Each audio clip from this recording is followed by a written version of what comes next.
Hoy vamos a hablar, para el que yo considero en lo personal el más reconocido especialista en temas de seguridad, de inteligencia en nuestro país.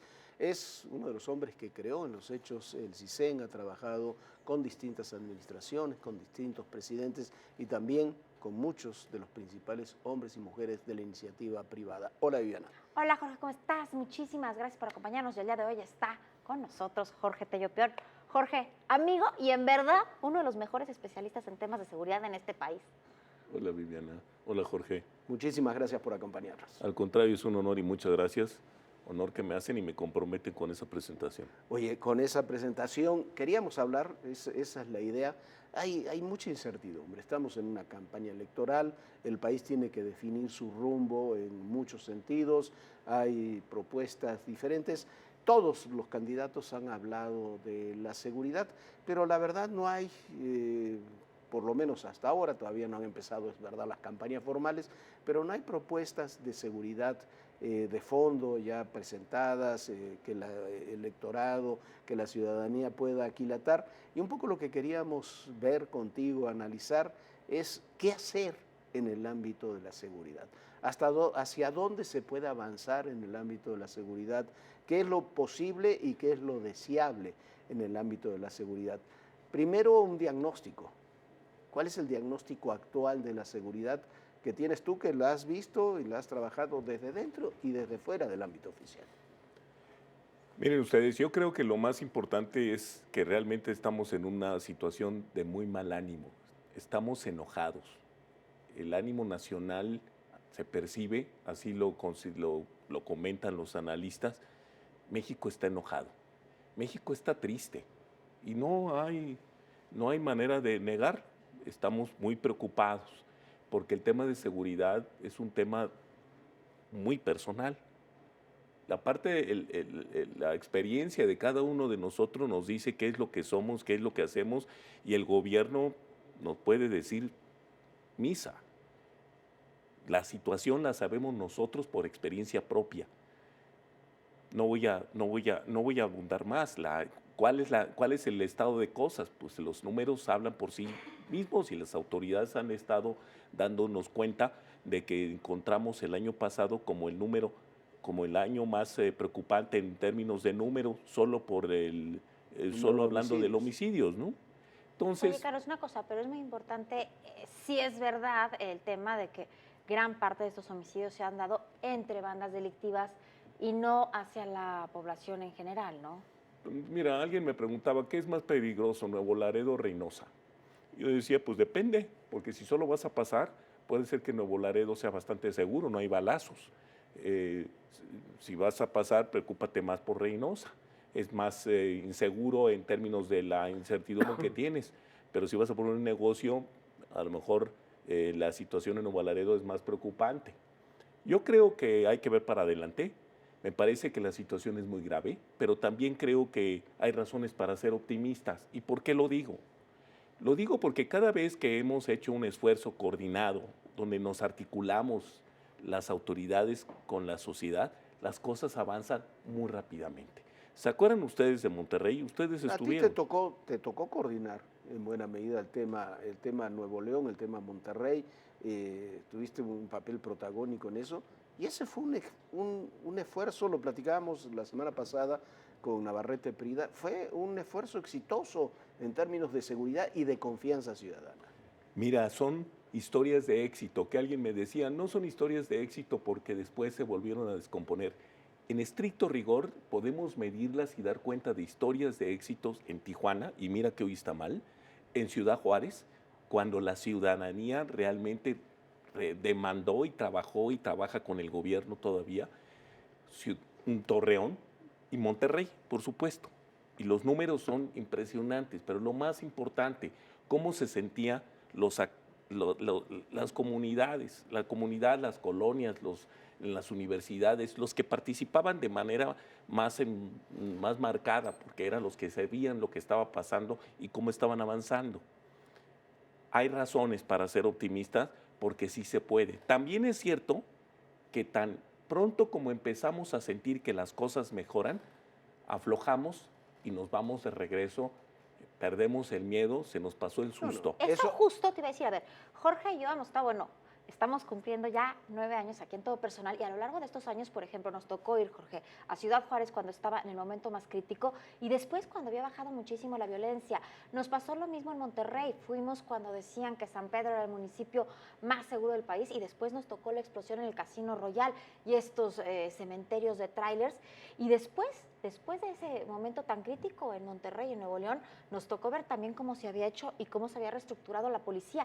Y muchas de estas zonas, por ejemplo, como dices tú, Ciudad Juárez, otra vez después de todo ese esfuerzo que se hizo, que fueron tantos empresarios que le metieron tanto dinero, tanto esfuerzo, tanto cariño, ya otra vez está deteriorando. Así es. Se nos pasa el susto y vamos de regreso. No solamente se nos pasa el susto, perdón, cambia la administración y llegan gobernantes nuevos que con buenas o malas intenciones, no estoy calificando sus intenciones, pero quieren inventar el hilo negro. Dice, bueno, nuevo gobierno, nueva estrategia, ahora sí las cosas van. Y se olvida que en este ámbito de la seguridad lo importante es mantener las instituciones y las estrategias que sí han funcionado, ¿no? Yo creo que ese es un buen lugar donde comenzar para platicar del futuro, sobre todo hoy que vamos a tener las campañas políticas enfrente, que los candidatos van a estar atentos de ver su oferta y cómo responden a la demanda. El tema de seguridad sigue siendo parte central de las demandas ciudadanas, sigue siendo nuestra preocupación. Y yo creo que es la institución que es lo propio de la institución en contra de la personalidad, que es lo propio de la persona. Y perdón la aclaración de una obviedad, pero es que de pronto se nos olvida con mucha frecuencia a qué nos referimos cuando estamos hablando de instituciones, cuando podemos construir procesos, objetivos, métodos, reglas, donde no dependemos del actor en turno, sino que dependemos de la experiencia, dependemos de los procedimientos que hayan estado probados. A mí me parece que eso es crucial. Cuando digo soy optimista es porque por supuesto que podemos. Me cae mal el grito futbolero de sí se puede. Por supuesto que se puede, pero tenemos que hacer nuestro el futuro. Y también los nuevos gobernantes, los que vamos a tener ahora, Por que van a ser votados a mitad de año, tienen que darse cuenta, a ver, esto sí está funcionando, vamos a dejarlo. ¿Qué necesidad de desbaratar todas las instituciones, de desbaratar todo lo que se ha hecho, de algún gobernador decir voy a cambiar a toda la policía y después ni siquiera poderla reestructurar? Mira, lo hemos visto más de una vez a nivel federal, a nivel estatal y a nivel municipal, donde ya llegamos los abusados, ya se fueron los tontos, va de nuevo todo otra vez. Donde seguramente hay cosas respetables, cosas rescatables. No podemos inventar el hilo negro cada vez que empezamos. Déjenme decir lo que yo creo en términos de construcción de instituciones. A mí me parece que en seguridad lo que tenemos que reconocer es que hay cosas urgentes que tenemos que atender. No podemos hablar de la prevención y de la cultura de la legalidad si la casa se está quemando. Si la casa se está quemando, tenemos que apagar el fuego. Por supuesto, pero si nos quedamos apagando el fuego toda la vida, no puedes construir nada nuevo. No vamos a construir nada nuevo. Tenemos que tener claro cuál es la visión de largo plazo. Tenemos que tener el plano de la catedral si queremos construirla y reconocer que los plazos de planeación de los gobiernos son muy limitados para poder hacer estas grandes construcciones. Y tenemos que reconocer qué es lo que nos toca hacer a nosotros. Pero sería bien importante tener ese plano de la gran catedral, que además se la puedas tú compartir a la comunidad, a la sociedad para la que va a servir, porque eso sí se van a quedar no solo 3 años o 6 años, ahí van a vivir siempre. Y esa sociedad es la que tendría que estar demandando qué es lo que se tiene que estar construyendo paso por paso. Pero además de todo, esa sociedad es la que está pagando todo con nuestros impuestos. Esa sociedad está pagando con los impuestos, pero también con la sangre. Y con la vida. Claro. Los números que tenemos de muertos son números de guerra, son una locura, nos estamos matando entre nosotros. Independientemente de la experiencia, si no quieren solo hablar de homicidios, hablar de lo que le pasa a todos los usuarios del transporte público en la Ciudad de México todos los días, en todo el país. Tenemos que construir algo que sea nuestro y que dependa de nosotros. A ver, ¿qué es lo rescatable que sí se tiene que quedar? A mí me parece que hoy tendríamos que revisar a la Policía Federal, que es un gran proyecto, que tiene ya, tiene por lo menos, tiene 3 secciones por lo menos de iniciada. Nosotros y 2 iniciamos, intensamente, claro. en el arranque al final del presidente Cedillo. Yo creo que tenemos muchísimo que avanzar, pero muchísimo que rescatar. Pero déjame, antes de empezar en algún tema puntual, déjame decirte esta idea, a ver qué les parece. Yo creo que la construcción, la idea, la conducción, la dirección va de arriba para abajo, pero estoy convencido que la construcción va de abajo para arriba. Yo creo que lo más importante sí va a ser el policía municipal, como el especialista en el ciudadano. Sí, de ahí sí viene el policía de barrio y viene el policía de proximidad, pero el policía de proximidad tiene que ser algo próximo. El estatal está muy lejos, el de Mexicali está en Mexicali, no está en Tijuana, y las cosas están pasando en Tijuana. ¿Cómo podemos estar seguros de que la sociedad responde a una policía que no conoce? Esa policía que sea el experto en el ciudadano y que parta de las reglas de convivencia social para construir sus propias seguridad. Pero también esa policía de proximidad, de barrio, es la que se puede contaminar más fácilmente. Sí, pero si no está confundida con que necesita traer metralletas, porque la policía de barrio tiene que ayudar al ciudadano que se incorpora a la vida en comunidad para decir cuándo puede cruzar y dónde debe de cruzar, o si debe de tirar la basura, o si puede mascar, o si debe tirar el chicle, o si puede orinarse en la calle. Y eso no te he dicho ningún delito, son los elementos básicos de convivencia. Esa policía no es la que debe combatir a los narcos, claro. Esa es la que tiene que ayudarle a la gente a convivir mejor en su comunidad. Y sus problemas, por supuesto, y sus problemas son el vecino que subió el volumen más de cuenta, o el señor que se pasó de copas y está haciendo un escándalo. Y sí, por supuesto, cuando de pronto podemos hablar de la violencia intrafamiliar, hay muchos elementos que no atraviesan los temas delictivos y que son de la sociedad viviendo en paz y armonía. Y que sí, la policía, ¿qué es la policía, Viviana? La policía es el instrumento de gobierno responsable del ejercicio de la violencia legítima, de la fuerza legítima. Alguien me decía, Tello, es una visión muy weberiana. Es la definición de policía. Claro. Habla de policía turística. Que además surgió de ahí, surgió de esa época. Nada claro. más el que va a usar la fuerza para decirte, no puedes tirar la basura. Es mi basura. ¿Alguien me ha contestado así? Es mi basura, yo la tiro donde quiera. Pues no podemos, porque no podemos no podemos convivir. Cuando empieza a haber una balacera, el policía municipal, su función principal sería proteger al ciudadano. Me decía un policía municipal, no sin razón, decía, Jorge, ¿tú crees que yo voy a salir uniformado, a lo mejor con una pistola de cargo, a la calle? ¿Qué va a pasar cuando yo le tenga que hablar a la policía que sí ve esos temas, a la estatal o a la federal, y no llegue? ¿Me tengo que armar yo? ¿Necesito armas de alto poder? A lo mejor tendría razón o no. La pregunta es si no sería la misma argumentación de la sociedad civil pidiéndote armarse.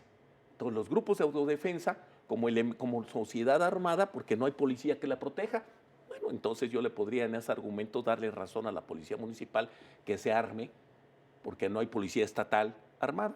Es muy curioso, ¿no les ha pasado que cuando hablan con los municipales parece ser que la culpa la tienen los estatales y los federales?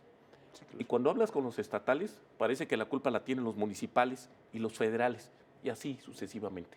Y la realidad es que no necesariamente todos tienen mala fe. ¿Y qué pasa, por ejemplo, con un mando único, que ya nadie se puede echar la culpa a nadie porque todos tienen que trabajar bajo las mismas normas? Un mando único donde ¿qué va a ser el ejemplo? A mí cuando me hablan del mando único, me dicen, ¿cuál es el modelo de policía estatal que va a ser el mando único de qué municipios? Porque yo te puedo decir municipios hoy que lo están haciendo bastante bien.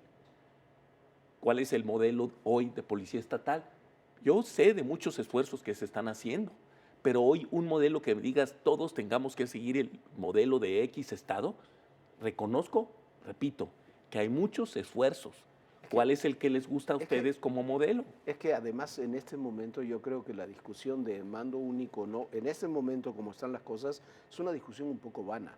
Lo que hay que discutir es el modelo policial. Es ¿Qué correcto. tipo de policías queremos? Y después nos podemos poner de acuerdo con el mando único. Yo soy de los que cree que quizás sí es necesario. Yo sé que tú crees que no es necesario, pero ya así se divide la sociedad. Pero lo que no tenemos, ni antes, ni ahora, ni se ve en el plazo, en el corto plazo, que haya una claridad en los distintos partidos y candidatos, es qué modelo de policía queremos, asumiendo todos que sin unas nuevas policías y unas buenas policías, el tema de la participación militar, por ejemplo, resulta ser inevitable, pero no deseable. Ya habíamos platicado contigo y sabemos que no estamos de acuerdo. Yo estoy convencido de que el mando único no es la solución. Yo creo que la policía más importante es la policía municipal, como creo que el inicio, el elemento más importante de la seguridad es el ciudadano. Yo creo que la seguridad empieza por el ciudadano y en términos de autoridad por el policía municipal, luego por el estatal, luego por el federal. Y si no puede la policía, por supuesto que por las Fuerzas Armadas. Y las Fuerzas Armadas, yo estoy convencido que es muy importante rescatar la figura dentro de la Secretaría de la Defensa Nacional con un corte militar a la policía que necesite esas características. Sin el ejército, pero dentro de la Secretaría de la Defensa Nacional, como fue la Guardia Civil Española, como fueron los carabineros o cuando fue la Gendarmería en su momento. Si es el momento que está atravesando el país, a mí me parece que eso arreglaría. Cuando tú dices el modelo y luego la unidad de mando, Jorge, yo creo que dentro del modelo está la misma estructura de la policía, si va a ser el modelo nacional. Yo creo que sí tenemos que empezar con ponernos de acuerdo de qué es ser policía.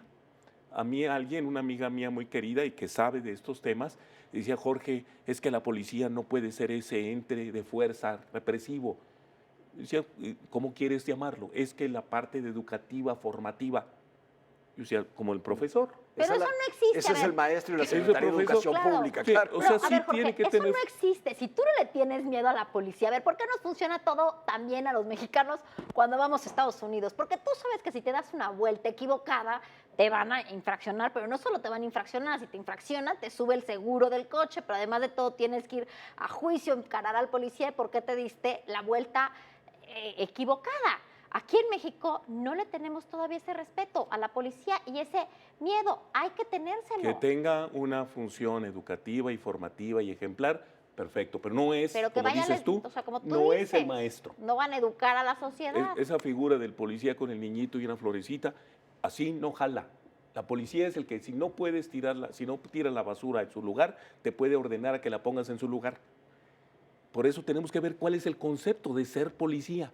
Cuando hablemos de distintos tipos de policía, federal, estatal, municipal, policía, ¿qué es ser policía? ¿Qué es ser policía? Policía, desde mi punto de vista, es el instrumento de gobierno para el ejercicio del uso de la fuerza legítima. Y eso implica decirte, revisar muchas cosas. Unidad de mando, ¿por qué no hablamos de unidad de mando federal? Te pregunto, una autoridad fiscal que te detiene, no te deja entrar, ¿es policía o no es policía? ¿Puede usar la fuerza para detenerte? Si sí es policía, debía ser parte de la Policía Federal. La autoridad migratoria, el que te sella, ¿te puede detener si tú no traes tus papeles o tiene que llevar a un policía? Si solo es la autoridad administrativa, no es necesariamente policía. Pero si te tienen que detener, no, usted no tiene la visa, pases al cuartito, ¿ese es un policía? ¿Puede usar la fuerza para meterte al cuartito si no quieres? Si empiezas a dar de gritos y te echas a correr, ¿él te va a detener? Entonces es policía. Si es policía, son facultades de la Policía Federal, porque la Policía Federal no está unificada en su mando. Yo creo, lo traté de ser yo fui jefe, dependió de mí la Policía Federal. Y no se pudieron porque son temas administrativos complejos que tienen que ir decantándose. No es porque digo, No es voluntad política. A veces de afuera Sí, sí. todo No es voluntad política solamente, exactamente, claro. no todo es voluntarismo y porque todo el gobierno sean estúpidos o corruptos. Hay muchísima gente en el gobierno trabajando para muchas cosas tratando de hacerlo. No es sencillo. Me diría Alejandro Martín, si no puede, renuncia. Yo diría, pues si no puedo, hay que aprender o capacitarme, trabajar. Sí, también puedo renunciar o me pueden correr. Pero la verdad es que no hemos podido construir algo sostenible, ¿no? A ver, nos quedan 4 minutos, pero tú decías, hay que tener los planos de la catedral, ¿no? Si la queremos construir. A ver, ¿cuáles son los ejes del plano de la catedral? No vamos a platicar, no nos queda tiempo para platicar cómo te gustaría la catedral, pero sí cuáles son los cimientos, si existen o no existen, y cuáles son los básicos, los imprescindibles. Yo creo que hay elementos, se ha avanzado muchísimo y que hay mucho material para hacer la catedral. Creo que se tiene que tener claridad de esa visión de largo plazo con el corto plazo y tenerlo bien equilibrado. Yo creo que es crucial cómo se va a articular, porque tienes que articular muchas autoridades de diferentes niveles y tienes que articular a la sociedad con las autoridades. Corto plazo, largo plazo, estrategia equilibrada con operación, sociedad equilibrada con gobierno. Yo creo que la palabra es equilibrio y visión. Y dejarnos hacernos guajes para saber y reconocer que este es un objetivo de todos en el que todos estamos de acuerdo. Y que de otra manera es entrar en una esquizofrenia donde nadie, yo quiero decirte, a ver, ¿estás de acuerdo de que no debe haber ladrones? Nadie te va a decir que no. Y va a haber ladrones, pero esos se van a tener que esconder. Pues que se escondan, que los ladrones se escondan y que los delincuentes de los delincuentes de todo tipo, los homicidas se escondan, pero que no se presuman y se pasen por el paso de la reforma. ¿Se puede lograr eso? Hubo una época en que se logró y tú fuiste actor de esos temas en donde tú dices, bueno, no, tú no vas a evitar el narcotráfico, no vas a evitar la delincuencia, no vas a evitar los homicidios, no, tener un estado puro en ese sentido es imposible, pero sí tener el control de los lugares como para que eso no pareciera, porque en ocasiones parece que los estados, los municipios, las autoridades de todos los niveles terminan sin tener control de ciertas plazas, ¿no? Así parece, ¿no? Así se siente. Yo creo que sí es posible, que tenemos que cuidar, como cualquier función pública, cualquier política pública sustentable, que sea legítima, que sea legal y que sea eficaz simultáneamente. Legítima, legal y efectiva. Efectiva. Efectiva. Que logre los resultados. Yo creo que ha habido tiempos en donde algunos llegan a creer que para ser efectivo hay que ser ilegal. Yo creo que hay a veces algunos que han creído que es suficiente ser legal y legítimo, aunque no sea efectivo. Y hubo quien pensó que podía ser legal y efectivo aunque no se fuera legítimo. No es sostenible. La historia nos lo demostró, no se puede. Espero que no haya nunca alguien que crea que se puede ser legítimo y efectivo aunque no sea legal. Son las 3 patas del banco para poder... Para que no se caiga. Para que no se caiga. Legítimo, legal y efectivo. Jorge Tello Peo, muchísimas gracias por acompañarnos. A ustedes, Jorge Tello, muchísimas gracias. Qué gracias. gusto, Muchísimas gracias, Jorge. Vamos a ir a una pausa, regresamos. No hay nada personal, es solo el corazón.